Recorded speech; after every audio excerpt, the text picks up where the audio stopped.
additive manufacturing, the ability to use multiple materials, different alloys in the same part, well, that has huge commercial and technical advantages. I'm with Alex Richard. He's engineering manager for DMG Mori Additive Solutions. Alex, we're beside a part here, a representative of rocket engine part, and there are radically different materials in this part. Tell me about it.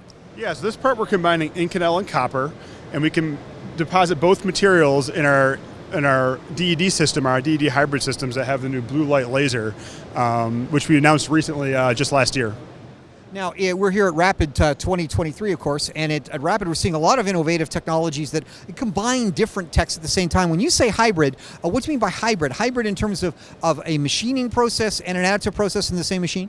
Exactly. So our hybrid systems, our DED hybrid systems, are based on our milling and mill turn platforms, our traditional subtractive platforms. So DMG Mori is one of the leaders in subtractive machining in the world.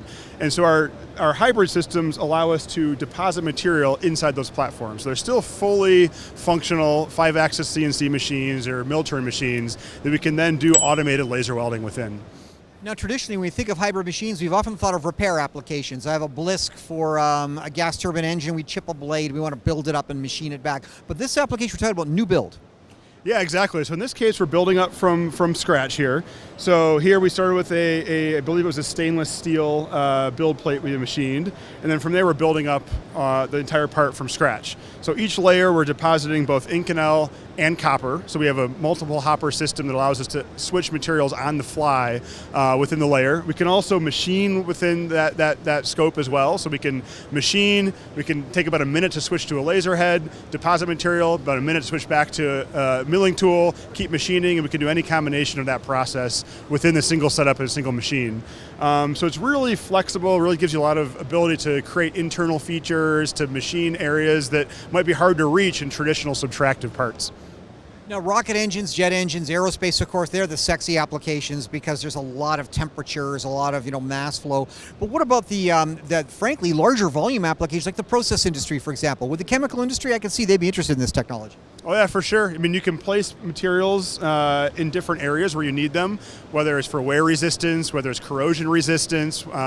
There's different ways you can apply this technology to different applications to allow you to increase the life of your parts or make it easier to repair parts that might have worn out over time. And whether it's the process industry, as you mentioned, die mold industry, there's lots of applications for creating repair projects or creating repair applications with this technology.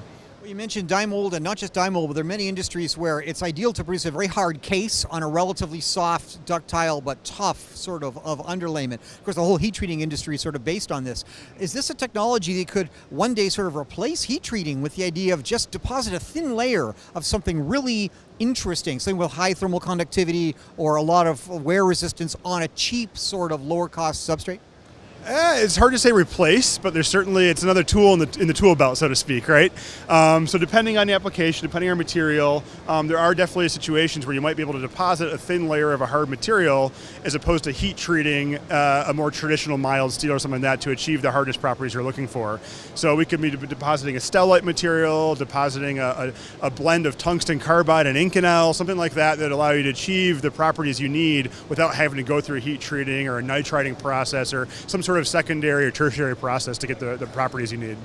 Now, a classic problem, of course, with putting a different material, sort of a liner with a different material as a backing or a matrix, is the thermal expansion coefficient mismatch. It's hard to get these things to stick together sometimes. With this kind of technology, could you create sort of a composition gradient that sort of slowly changes the composition from one side of the part to another? Absolutely, yeah. So that's something we can program. We primarily use Siemens NX to program these parts, but you can use different CAM systems. But Siemens NX is really powerful, and it allows us to program gradients of materials directly into our NC code. So we can make it very easy to program different gradients. You can create a curve that you want your gradient to follow. And it's something that really helps us blend different materials together, especially in metals that might be a little more dissimilar than others. And what materials can we work with this process? Pretty much anything that's weldable. You go back and look at your 100-year-old welder's handbook, and if it's weldable, that's something we can work with. So yeah, it's a very flexible system. Hybrid processes that combine machining and additive manufacturing with the ability to create a composition gradient at DMG Mori.